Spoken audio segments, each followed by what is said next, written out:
Hi, everyone. Hello. Hello. We're going to attempt to do our top 10 recording of the year. We are. We are. We've got a list, all of it. This list is the most painful thing I have done ever in my entire life. It is so difficult. You say that, but every year you say that, and then every year it's great. So we don't believe It's always a great list because we've got blooming great authors, but choosing from the books that we read all year and knowing that there are books that I have raved about that aren't on the list, I just lager in a mug will see me through. It's hard. It's really hard when you Yes. read a lot. It's difficult. it is, I think, to come up with 10. But should we start with them? Should we get going and do number 10? Fine. Yeah. Go on, Kaz, you're up. Am I up? You're up. Is, I would say, loosely crime. It is Women Talking by Miriam Lowes. Okay. So it was in the Oscar contention for the movie, and I didn't want to watch the movie because it's got quite a dark kind of basis to it. It's based on a true story of women living in this sort of remote Mennonite community in Bolivia. And they've been kind of steadily abused by the men in the community without knowing. Like, they've been drugging them and things. And then when the men are taken away and arrested for what they've done, they sort of know they've got a few days because it's so far away that when the rest of the men leave to go and post bail for them, they've got these couple of days to sort of meet and talk about what they're going to do. Wow. And it just, it's a really kind of dark book, and it kind of feels like nothing happens because it's just these women sat around in a little group talking. But then, like, everything happens because they're kind of deciding, like, what they're going to do with their lives. If that makes sense. Wow. So, but it's not an easy read. Doesn't sound it. No, but very good. No, it sounds really interesting. But like you say, dark. Very dark. So that was your number 10? That was my number 10, yeah. My number 10 Shall I go is... next? Oh, you're going next, sorry. Sorry, everyone. We've got a bit of a time delay, so expect me and Karen to talk over each other a lot. It's fine. We'll be fine. My number 10 is No More Games by Gordon Brown. Right, I'm not sure if he writes as Gordon J. Brown or Gordon Brown for this one. Absolutely loved this book. So I've got the blurb here, and it says, Glasgow 1974, a time of power cuts, strikes, and the 3-day week. 12-year-old Ginger Bannerman is playing in the local woods when he stumbles across a gunman in hiding. The man has incriminating evidence of police corruption and forces Ginger to steal a tape recording from a major criminal's flat. But when Ginger discovers that his dad, a police constable, is mentioned on the tape, his world is turned upside down. With both the gunman and criminal in hot pursuit, he must prevent the tape falling into the wrong hands if he's going to save himself and his family. Things have suddenly got very serious. I loved this. 2 12-year-old boys. It's a real coming-of-age thing. There's a lot of Gordon's own influences and young life kind of influence in the book, and I fell in love with it. It was just beautifully written. I always love Gordon stuff, but this one really struck a chord. You know, kind of, we're looking back, there's lots of things about the 80s now, and bands being revived, and so it was really interesting to go the other way and just see what it was like in the 70s being a teenager or preteen. And absolutely beautifully written, really funny, really moving, and a cracking good book. Nice. Karen? Really good. Number 10 is One by Eve Smith. It's a catastrophic climate emergency which has spawned a one-child policy in the UK.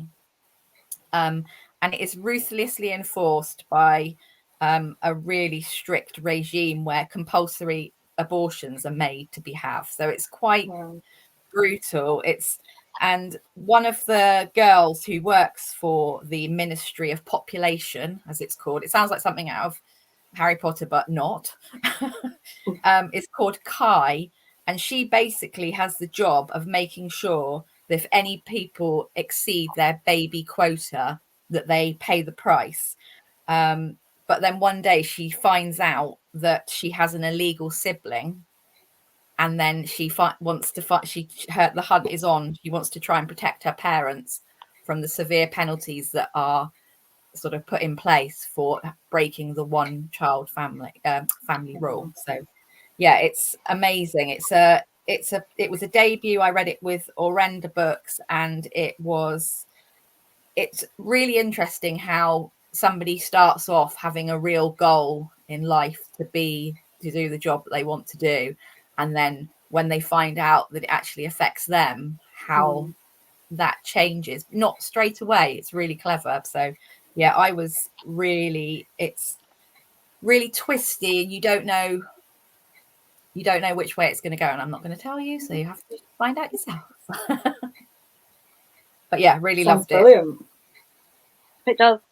Sounds like one that's going on my shopping list for the new year. Good. Love a bit of speculative fiction.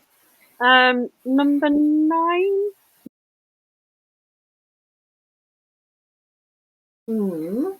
My number 9 is a thriller, which is shocking to me because I hate thrillers normally. Gotta say, when you told me you had a thriller on your list, my jaw dropped. I know, but when I explain the thriller, you'll probably understand why it's on my list. My number 9 is Bullet Train by, I'm going to ruin his name, by Kotaro Isaka. Okay, I've actually heard of it. You must have mentioned it through the year when you've read it. It's a movie with Brad Pitt. Yeah. Not a clue. Well, but I did the traditional bookworm thing of seeing the movie, thinking that looked interesting, and then buying the book. Can't do it that way round. Yeah, how did that go? Well, I read the book and then watched the movie. Oh, you did do it the right way. Oh, you did read the book, yeah. Okay, yeah. I saw the trailer for the movie, bought the book, and then read it and then watched the movie. Fair enough. Because it looked really good. And I'm like 2 books into the author now, because this one was so good. It is a thriller. It's based on like the bullet train, so that all the people are kind of confined on the train, so it's a bit of a locked room kind of thing, and that it's limited in time as well. So they've got to have everything solved by the time that they get to the end of the journey.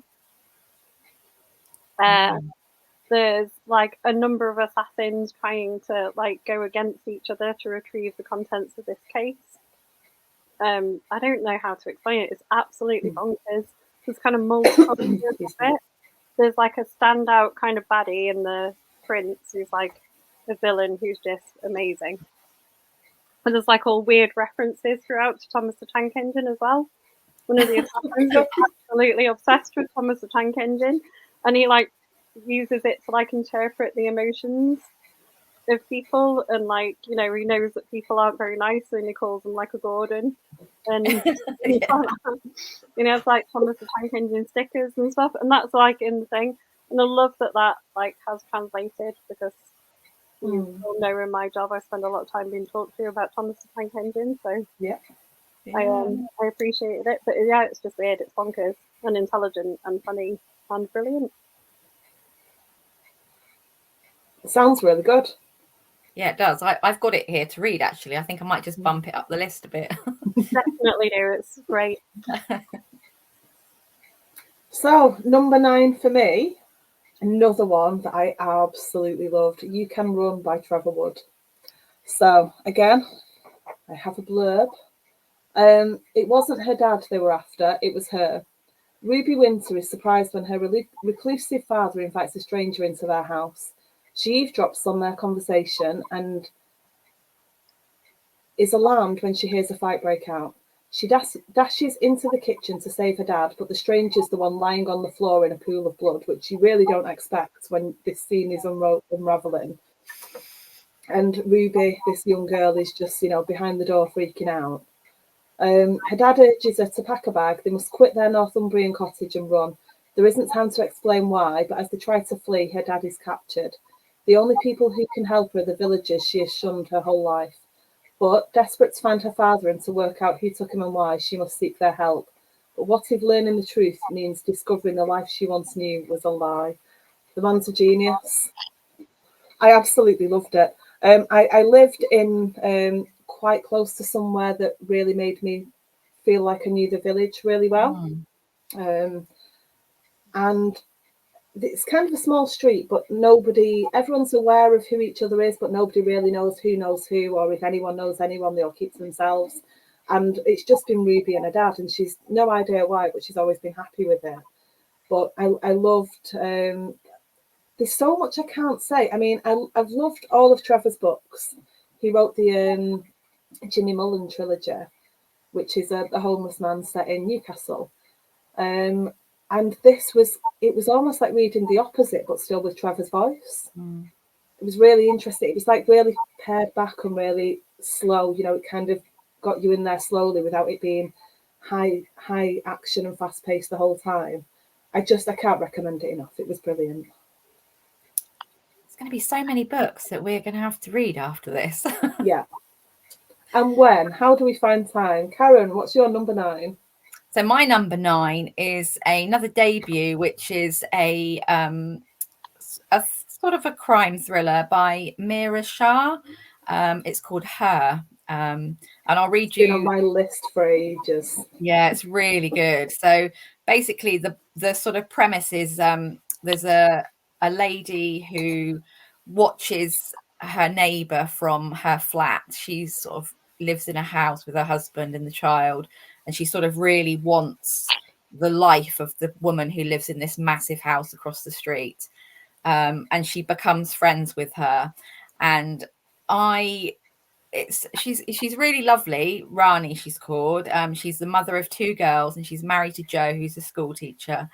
And she really loves him, but she's become quite unsatisfied with her life. And then Natalie moves in across the road, and she becomes sort of a bit obsessed with her and her life. But then she finds out that actually there's quite dark things going on in Natalie's life. And the book is I sort of thought I knew where it was going, but I didn't. And I love it when that happens. And it makes you have a whole host of feelings. It's like really tension. It's like shocking. There's some really like big revelations that you think, wow, where did that come from? And I think for a debut, it was amazing. I loved it. So it had all the stars for me. So that's my number 9. Lovely.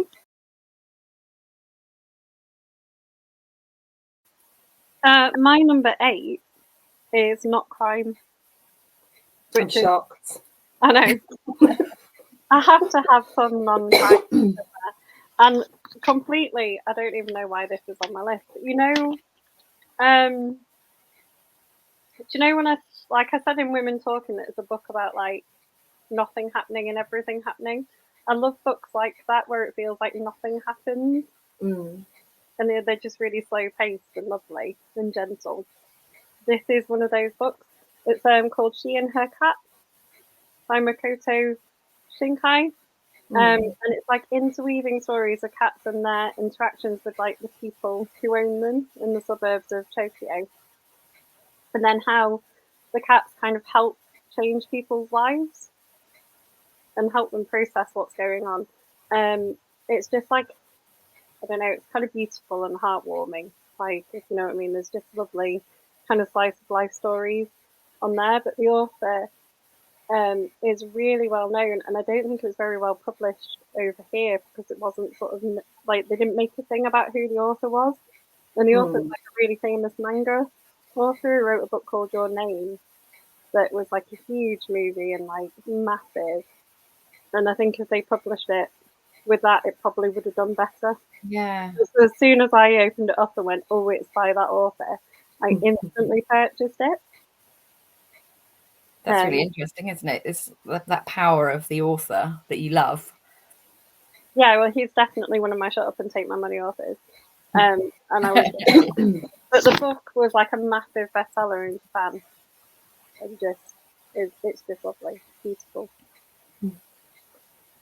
I love the sound of that. I love cats.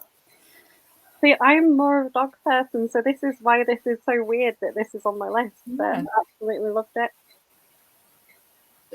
Of all the things we could debate in, are we a dog or a cat person?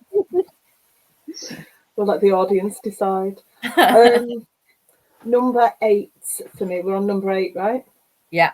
I didn't put numbers on my list. I have little post-it notes to remind me where I'm up to because my memory is shocking. This is a blooming brilliant book by Chris Frost called The Killer's Christmas List. So again, let's look at the blurb before I say anything. In the picturesque village of Kibblesworth, D.I. Tom Stoneham is dreaming of a quiet Christmas alone. But in the shadow of the Angel of the North, a body lies waiting. The dead man is posed with a child's Christmas list in his pocket, and the first mysterious item, no angel, is crossed off. When a second body is found, a woman stabbed in the abdomen after her work Christmas do, Stoneham is convinced there's a grim connection between the crime scenes and the seemingly innocent list. Number 2 on the list is Red Party Dress. Could this be a murderer's twisted code? As a blizzard rages in the Tyne-and-Wear countryside, the body count is snowballing. Can Stoneham stop the killer before they get everyone on their Christmas list? And there are 5 items on this list.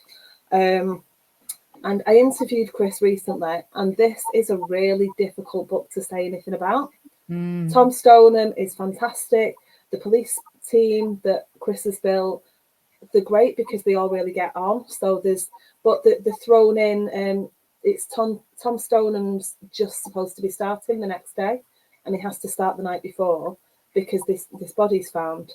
So it's really interesting to see Chris build this world where Tom's just moved there. He's getting to know all of his team, but while dealing with a potential serial killer on the loose and the bodies that are already there. So there is a lot going on, and I think it's Chris's best book yet. He also writes as Chris MacDonald. Mm-hmm. For me, this is just a standout.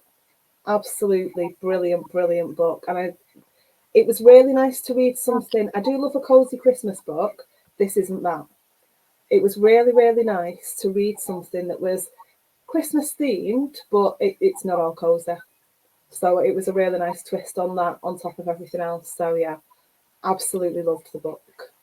Oh, I like crime at Christmas. I think it's I think the sort of I have like the romance, which I like, and then I sort of have a like a chaser of a Christmas crime, and then a bit of fluff, and then back to a crime. Yeah, good. Karen, number 8. Number 8. I've realised actually that I've got a lot more crime on my list than I thought I had, but it's good. It's fine. It's UK Crime Book Club, so that's okay. So my number 8 is The Final Party by A.A. Chowdhury. I love this book. It was I've got it on my list. It was one of my reads of the summer. It's an absolute perfect summer read. So you've got 6 friends who go to a luxury villa to celebrate one of their 40th birthdays. And before the week is out, there's a body found. And the book it's so clever. There's so many lies and deception, and you just basically don't know where it's going. So basically one of the group starts to receive anonymous messages sort of threatening to expose a secret that they had back from their university days, and so then you find out within the group who is sort of knows what's gone on, and who is sort of like in cahoots together. But it's really clever, really, really clever. I've recommended it to lots of people. And it's one of those books where, like sometimes you don't like the characters, but they're really, really good to read. Yeah. Well, it's one of those. Yeah. I mean, some of the characters are so awful that she drops in like little bits to keep you like entertained. But yeah, I absolutely loved it. It's really good. Excellent. Great number 8. Kaz, And number 7. I was going to say, and by Canelo, which is like, I think, the one connection through all of our lists. Yeah, by Canelo, yeah. I've never read to this day a book that I didn't love by Canelo authors, and my list, I wanted more spaces for them. It's been brutal choosing different books. It is brutal. It's really hard. Yeah. Kaz, number 7. My number 7 is going to be no shock whatsoever. It's The Last Remains by Ellie Griffith. I think every year she's on my list. Yeah. And this series is possibly my favourite crime series of all time. Oh. Absolutely adore it. Love anything she writes, but the Ruth Galloway series was what got me back into reading crime. Oh, that's I adore it. It's a cold case in this one, and it kind of has Cathbad as one of the main suspects, which is, Well, you know, we've had discussions, me and Ellie, about what she does to Cathbad, because he's one of my favourite characters. It's like a really fitting conclusion to the series. I admire that she finished the series when she knew was right for her. And she finished it by packing it with little Easter eggs for all of the fans of the series. So you could read it as a standalone. If you've read the whole series and loved them, you'll find so much hidden in like the book just for the fans, and it's lovely. I think I've got that one on my shelf, but I haven't read the others. And I don't want to read the last book first, because then but obviously I have a lot of catching up to do. Yes, I have a lot of Ellie Griffiths to read on my shelf. My mum keeps nicking them first. She absolutely loves them. Are you waiting for me? Mm-hmm. Should I be talking about H.B. Lyle and Spy Hunter, my number 7? Yeah. Oh, my word. So again, 1914, Sherlock Holmes has been murdered. Nobody knows who did it, but Wiggins, former Baker Street irregular and Holmes' protege, suspects a German spy. However, Europe is descending into the chaos of the First World War. Captain Kell of military intelligence has limited resources and more pressing matters on his mind. Wiggins is on his own, almost. He pursues Holmes' killer across the continent, but as grief and rage close in, it's not just the killer that eludes his grasp.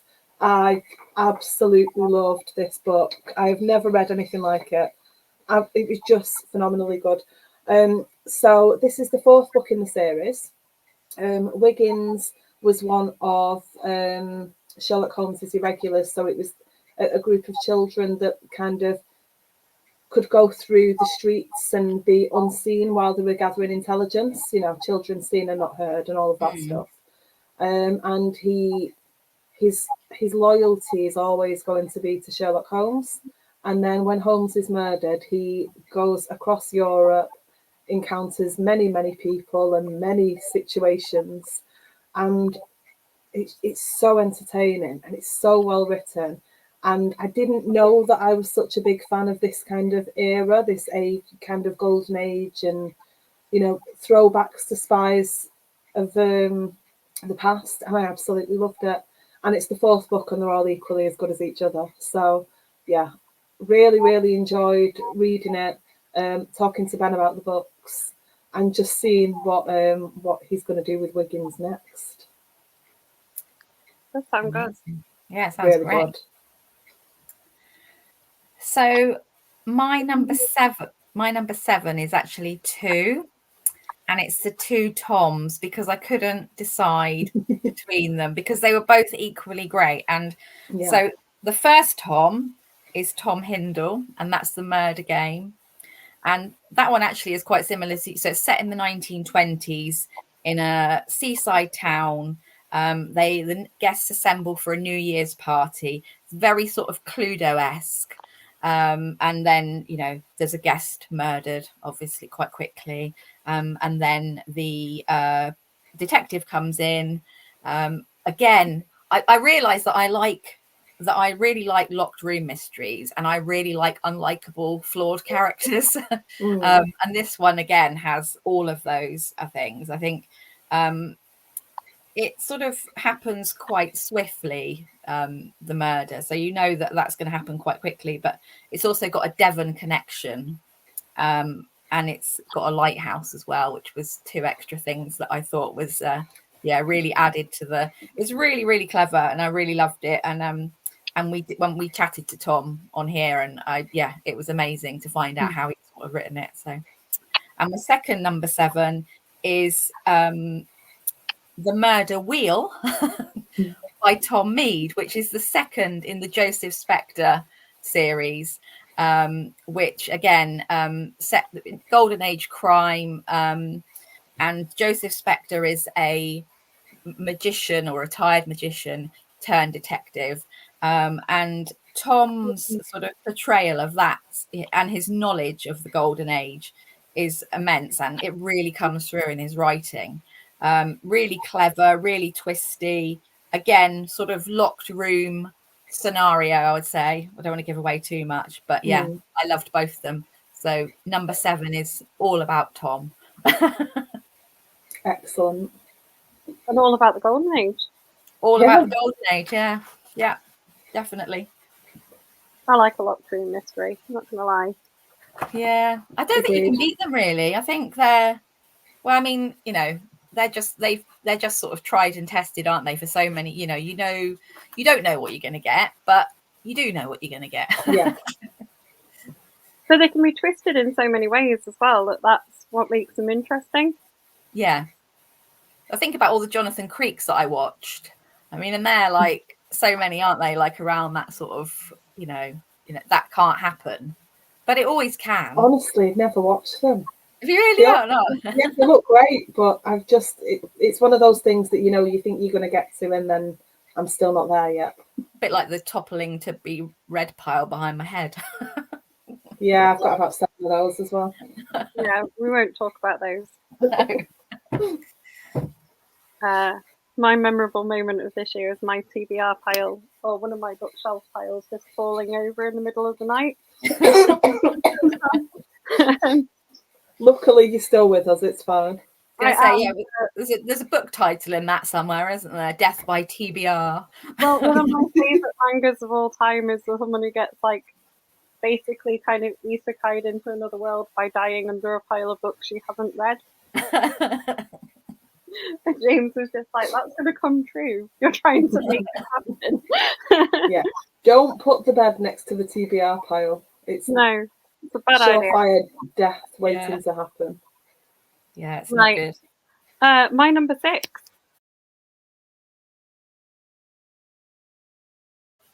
is the first Canelo book on my list.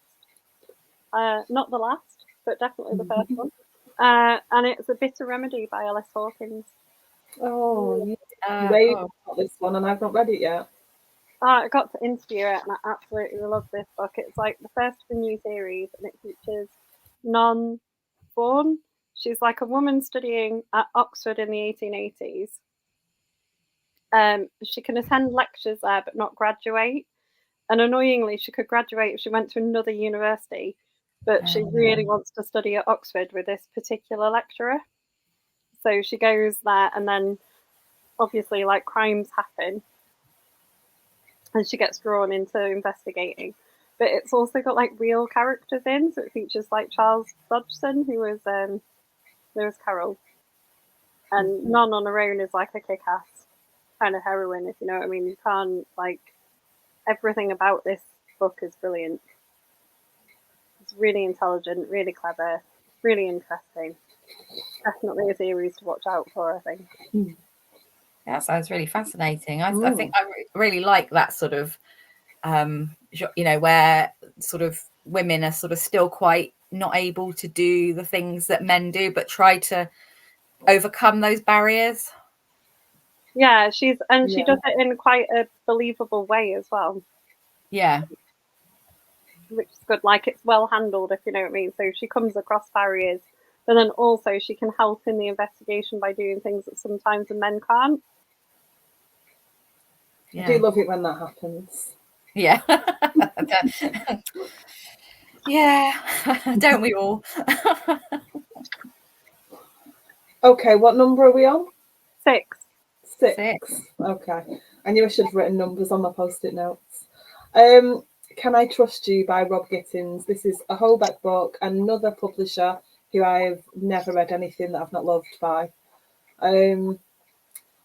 So 20 years ago, his daughter vanished. He was the last person to see her. 20 years to the day, a second girl vanishes. He's the last person to see her too. Axel Peterson's life implodes as his teenage daughter disappears. For 20 years, there's no clue as to where she is or what's happened to her. Exactly 20 years later, Axel meets a girl of around the same age as his daughter was on the day she disappeared on a train. On jointly alighting at the final stop on the small rural line, he offers her a lift to her holiday cottage, then that girl disappears too. Axel plunges into the search for the second missing girl. Along the way, he becomes increasingly convinced there's a strong connection between the present-day disappearance and the 20-year-old mystery, and he's right, although in ways he can hardly begin to imagine. This is another one, I'm going to be really careful what I say. What I am going to tell you is this was based on something that actually happened to the author, Rob. He was on a train. The idea all came from being on the train home one night. Him and a young woman were the only people in the carriage. They get off the train. He goes to get in his car and can overhear her conversation saying she's trying to get a taxi. Well, there are no buses, you know, she's got 3 or 4 miles to go. And he offered her a lift.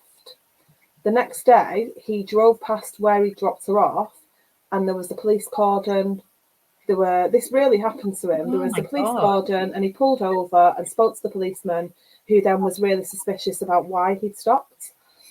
It turns out, thankfully, it was nothing to do with that girl, although sadly a serious crime had happened. But the policeman was suspicious enough to wonder, why have you pulled up? Why have you? And this idea just spawned from that. And I don't want to say anything else about it because I honestly think that's enough. If that doesn't grab you and make you want to read it, then I don't know what will, because it's really, really good. But I'm really scared of spoiling it. So I remember you telling us about this. Yeah, I banged on about this book for months. Yeah, I loved it. Yeah. Yeah, that's scary. Yeah, terrifying. But it's brilliant, absolutely brilliant. And I would never have guessed where it was going. That's it. That's all I'm saying before I put my foot in my mouth and ruin the story. So my number 6 is A Death in the Parish by Reverend Richard Coles. And it's the second in the Canon Clement series, where we go back to Champton, which is the little village where Daniel, who is Canon Clement, lives with his mother Audrey. And they are welcoming a new priest to the parish. And it's a small village. You know, they don't like change, but then a murder happens. And Daniel, if you've read the first books, you'll know that Daniel is called in by Neil, who he met in the first series, who's a local policeman, and asked to break the news to the family. It's like set in the 1980s. I really like Richard Coles because I remember him from, like, you know, being in the Communards, and I really like his voice. And I think he's a retired vicar as well, so he has that knowledge of, you know, what it's like to be, you know, sort of in that sort of community, although it's sort of, you know, set earlier than him. It's quite gentle. I think the murders are quite brutal in them, but it's quite a gentle book. I sort of compared it to, I sort of think if it's a bit like Miss Marple cross with Midsummer Murders, cross with something a bit more 1980s, maybe Life on Mars, that sort of thing. So yeah, I know that I think that it's not like your normal, I would say, you know, like your celebrity sort of read. I think that he definitely has his own voice that comes through in it, and I really like that. So yeah, that's my number 6, and I can't wait for number 3. Hopefully that one's coming out soon. I've read the first book, but not the second yet. Yeah, I've really enjoyed them. They're just nice. They're nice to read. They've got murders, but they're not, you know. And actually, this murder is more shocking than the first one. If when you read it, you'll find out why. But actually, really, really interesting. And I like the role. I think like I'm quite interested in that sort of role of the vicar in the community and how they sort of, you know, help or don't help in that close knit community when something bad happens. So yeah, it was really, really good. Really, really interesting. I've got all of his books on my TBR, and when I'll get to them is another story. Story of our lives, ladies. Yeah. Always a problem, isn't it?